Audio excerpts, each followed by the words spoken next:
விமானம் புறப்பட்ட சிறிது நேரத்திலேயே பெண் ஒருவர் உயிரிழந்ததால் 13 மணி நேரம் பயணிகள் சடலத்துடன் பயணித்தனர். ஹாங்காங்கில் இருந்து லண்டன் நோக்கி புறப்பட்ட பிரிட்டிஷ் ஏர்வேஸ் விமானம் புறப்பட்ட சிறிது நேரத்திலேயே 60 வயதுடைய பெண் ஒருவர் உயிரிழந்தார். ஆனால் அது ஒரு அவசர நிலையாக கருதப்படாததால் விமானிகள் பயணத்தை தொடர முடிவு செய்தனர். பின்னர் விமானத்தின் பின்புறம் மறைவான பகுதியில் உடல் வைக்கப்பட்டு எடுத்துச் செல்லப்பட்டது.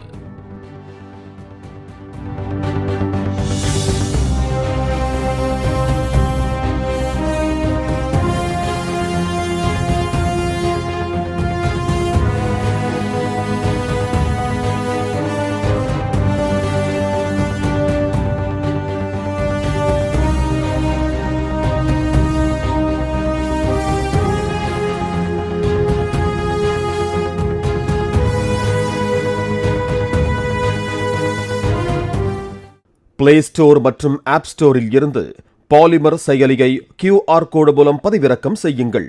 செய்திகளை உடனுக்குடன் பெறுங்கள்.